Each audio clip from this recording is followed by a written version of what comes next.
Welcome to another All Israel News Update. I'm Hanan Leshinsky, and today I'm going to talk about the crisis threatening Netanyahu's government at the moment. And it isn't the war, which one would think, but it is the IDF draft law.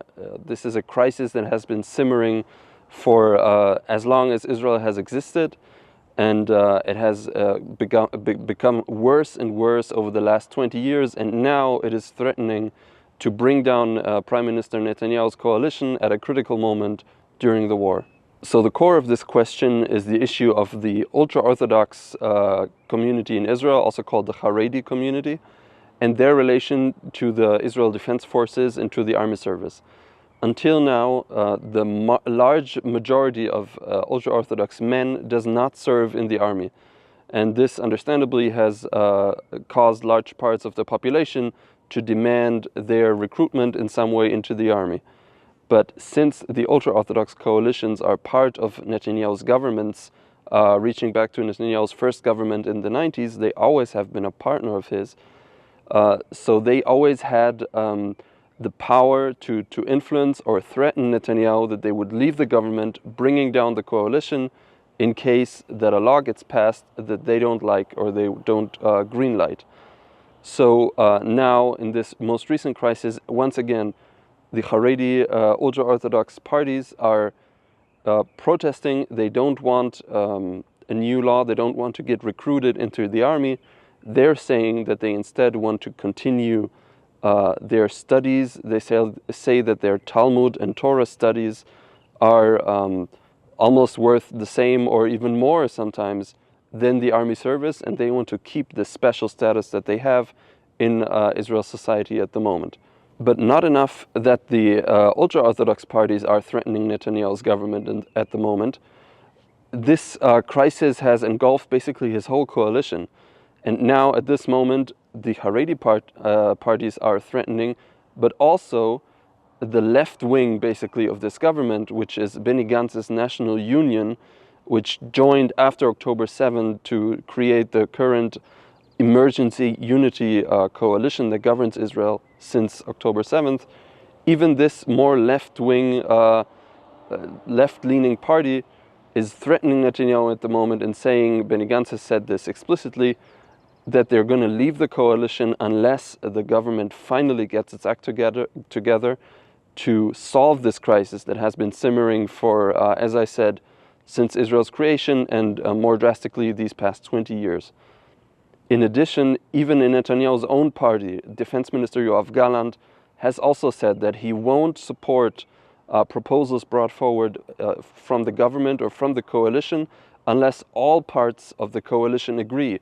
So he basically has a veto on any plan that Gantz won't approve. So Gallant is saying, those are two similar names, but keep focus.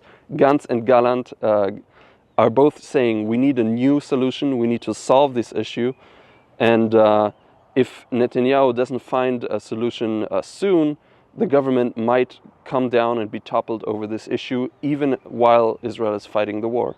So this crisis has come to a head over recent weeks and months as laws and regulations allowing for the deferred service or the non-service of ultra-Orthodox men in the IDF, they expired. So the government right now has no legal basis anymore not to enlist thousands of young ultra-Orthodox men into the army. Now this has gone before this high court, before Israel's highest court.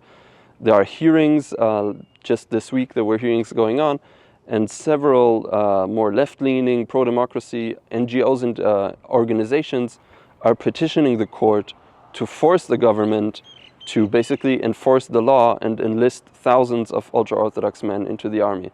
As per law, they should. Now, the government is slow-walking this whole issue, again, because Netanyahu doesn't want to lose the support of the ultra-Orthodox parties and thus lose the government and force new elections, basically. So the government has presented several compromise proposals. Some of them are talking about the slowly starting to enlist ultra-Orthodox men, to create special units for them, because that's one of the issues. one of the main issues for the ultra-Orthodox community. They don't want to lose their lifestyle over serving in the army. They say that, for example, if men have to serve with women, that creates a lot of problems for them, and they want to stay Haredi, ultra-Orthodox, while potentially serving in the army. So the government has brought forward several proposals that so far the Supreme Court has said or indicated that this won't be enough, and the government will have to find other solutions before a deadline that is set at the end of this month. What is different this time is that, looking at the context we are right now, looking at the surrounding circumstances of this debate is taking place at this moment, it seems that the conditions may be ripe to finally solve this issue. Of course, as everybody knows by now, Israel is in the midst of a grueling war. Hundreds of soldiers have died so far, thousands have been injured and maimed and lost limbs while serving their country. And many in Israel's society are saying, we are serving, this all falls on us. And now the IDF is talking about prolonging reserve service for many of the soldiers, and taking them away from their homes and families for years to come, once a year for years to come, while the Haredi, ultra-Orthodox young men are just sitting in their Talmud schools and not helping, not doing their part for the country.